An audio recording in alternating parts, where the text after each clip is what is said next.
Anya Mr. Maravillas, ano ang ganap?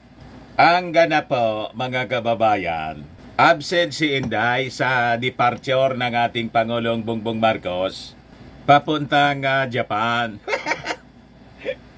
This is the first time, mga kababayan, na mangyari na wala siya sa pag-send off sa ating Pangulong Bongbong. Ito po, absent. Wala si Inday. At wala ding announcement. Maging yung ating Pangulong Bongbong Marcos kung sino ba ang caretaker sa kanyang pag-alis. Usually, si Inday ang caretaker. Siyempre, siya yung vice-presidente. Pero ngayon po, mga kababayan, walang announcement yung Presidential Communications Office. Tahimik. Kinunta ko yung ating mga kaibigan sa PCO. Walang gustong magsalita.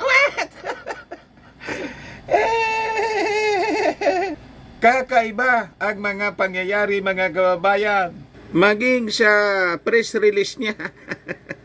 Yan po yung press release 20 minutes ago ng Presidential Communications Office. PBBM departs for Tokyo for ASEAN-Japan Commemorative Summit to highlight importance of regional cooperation, clean energy. Hindi nabanggit si Inday. Walang gustong magsalita. Ikaw talaga niya, Mr. Maravillas. Baka maya-maya may ano. Pero right now, mga kababayan, wala pang pinapalabas na official statement kung sino ba yung caretaker. Kung iniwan ba kay Inday tulad ng dati o si Lucas Bersamin bilang executive secretary or walang iniwan yung ating Pangulong Bongbong. Siya pa rin, mga kababayan. Pwede naman niyang patakbuhin yung ating gobyerno kahit nasa ibang bansa siya, di ba? Online. Di ba? Uso na yan ngayon. Pero nga po, ang katakataka kasi nakakabinging katahimikan.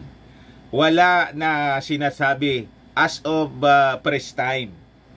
Kung ano ang nangyari kay Inday, bakit po absent?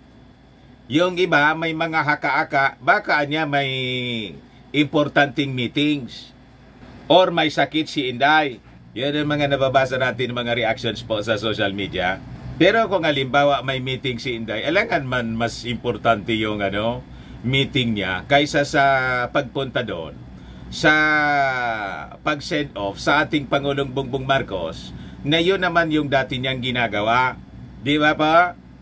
But before natin pag-usapan, mga kababayan, ang kwentong ito, click subscribe muna dito sa ating YouTube channel and hit the notification bell para lagi po kayong updated sa mga kaganapan dito sa ating bansa. Like and share na rin po ninyo ng ating video. At huwag na rin po ninyo, mga kababayan, na skip yung ating mga commercial ads para tuloy-tuloy lang ang pag-unlad ng Bagong Pilipinas. Kahit po absent si Inday. Sa mga naghahanap pala po ng malinis and spacious fitness gym, punta lang po kayo sa aming Colossal Fitness Gym.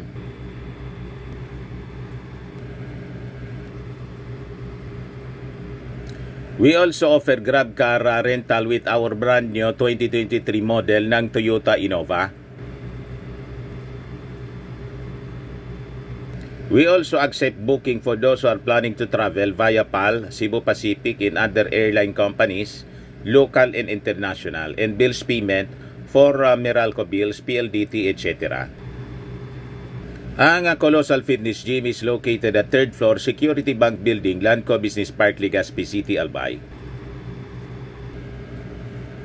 For inquiries, contact Jilon Maravillas. Number niya 0966-802-0949.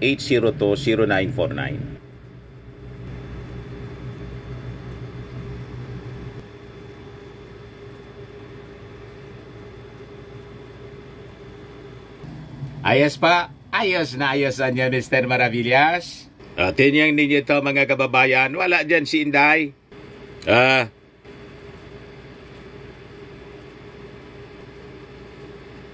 Walang Inday, mga kababayan. Ayan po. Yung mga sekretaris nandyan. Si Frasco ng DOT, si Ben Jokno, siya yung nag-introduce ng finance. Si Gibo Chodoro ng DND, si Abalos ng DILG, at iba pang mga opisyal. Kahit na yon sa may eroplano na, wala, mga kababayan, si Inday. Hanggang sa umakyat sa eroplano yung ating Pangulong Bongbong. Absent talaga po si Inday. Ikaw niya talaga, Mr. Maravillas. So ang tanong, nasaan ang Vice Presidente? Dati, mga kababayan, nasaan ang Pangulo? Ngayon, nasaan si Inday? Talaga niya, Mr. Maravillas, tama yung mga prediction mo. Alam natin, mga kababayan, kung ano yung nangyayari. Ayaw ko lang na kumpirmahin sa inyo. Kasi ayaw kong pangunahan, mga kababayan, yung Palasyo Malacanang. Galing po ako doon sa party-party. Kausap ko yung mga matataas na opisyal. Ayaw ko lang po sa inyo na i-mention kung sino-sino. Pati yung mga malalapit na mga congressmen sa ating Pangulong Bongbong Marcos at kay Speaker Martin Romualdez, ka-rub elbows natin. So far, may mga inside stories po tayo. Kaya lang, ayaw kong pangunahan po. Dapat sila ang magsabi, di ba? Hindi man po ako yung journalist na masyadong atat na makaisko po. Ako po yung journalist na marunong maghintay. Kasi ayaw nating makuryente. Di ba? At bilang respeto sa kanila, mga kababayan, kailangan sila. Pero makikita natin sa kanilang mga ginagawa, sa kanilang mga body language. Di niya, Mr. Maravillas, may unit team pa. Ayaw ko po nasabihin sa inyo na wala na. Ayoko, I refuse.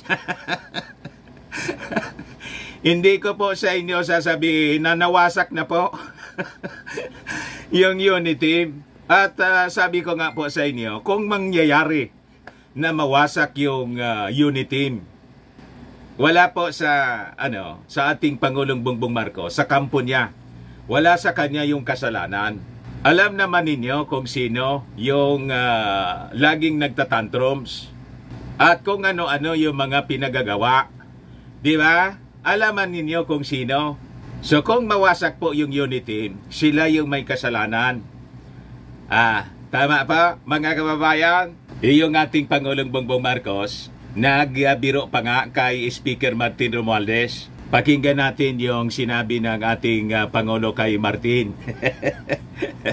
Ito po siya. I-play ko po sa inyo. Yung audio lang po para hindi tayo ma-restrict. Baka ma-restrict po tayo kahit RTBM ito.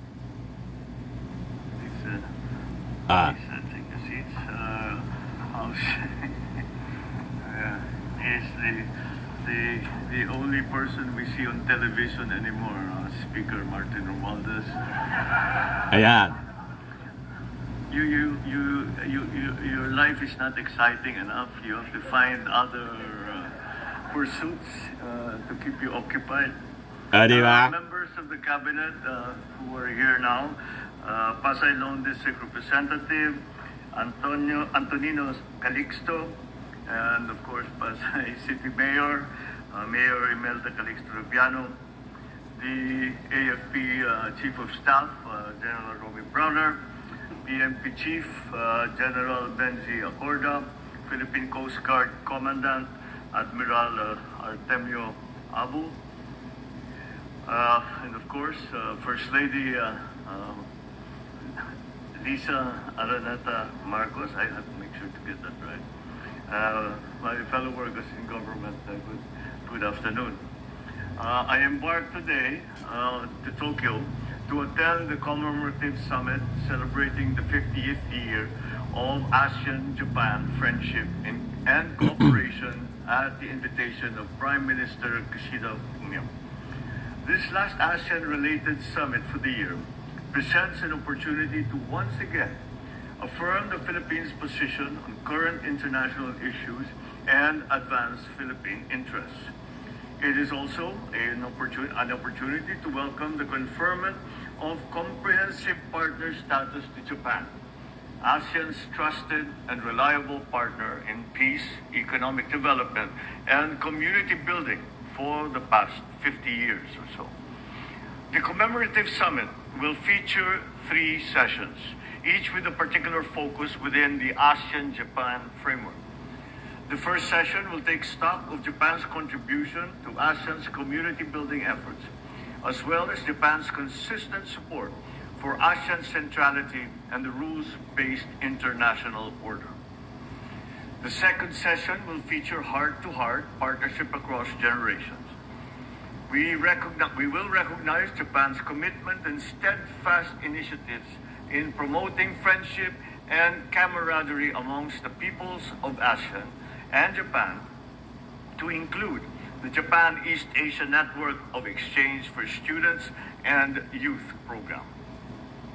I will highlight that the Philippines has a long history of cultural exchange through the Genesis program and has been one of its largest beneficiaries, welcoming Japan's young people while sending our own since 2007. The last summit program will be on co-creation of economy and society of the future, and I will bring the Philippine economic team led by Secretary Fred Pascual to participate in those talks. I will highlight that the ASEAN-Japan relationship has inexorably evolved and progressed over the past 5 decades, particularly in shared commitments towards peace and security, trade and investment, food security, climate action, energy security, supply chain resilience, infrastructure development, and now connectivity. I shall reassure ASEAN member states and Japan that as a permanent country coordinator for ASEAN-Japan economic relations, the Philippines will always continue to shepherd ASEAN initiatives and projects with Japan, not only to co-create a region of economic prosperity, but also an inclusive society that is ready for the future. On the heels of the ASEAN-Japan Summit will be the Asia Zero Emission Community, or AZEC, leaders meeting. And I will apprise the AZEC partner countries of the current Philippine initiatives towards promoting a clean energy transition. We will highlight our experience in promoting clean energy projects, such as the first wind farms in Southeast Asia in 2003 during my term as Governor of Ilocos Norte. I will thus invite ASEC partners, Japan included, to invest in the Philippine renewable energy industry to achieve not only the intentions of ASEC, but also the overall goal of the Paris Agreement. This administration will see to it that our constructive engagements with ASEAN, our external partners and stakeholders, will continue to best serve our national interests, inasmuch as we promote the regional interests of peace, security, and prosperity for the well-being of the Filipino people.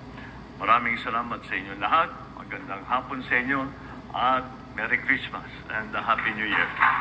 Ayos mga kababayan, ayan po yung ating Pangulong Bongbong Marcos. Maging mga kababayan sa news release ng PCO, hindi na mention kung sino yung iniwan po na caretaker ng ating gobyerno. Sa kabagaan niya, Mr. Maravillas. Baka niya, Mr. Maravillas, nandun si Inday sa Quezon City sa rally ng mga DDS. Palaman po doon. Ito yung mga nangyayari doon po. Protect Sara, protect our men in uniform. Nandun yung mga DDS po.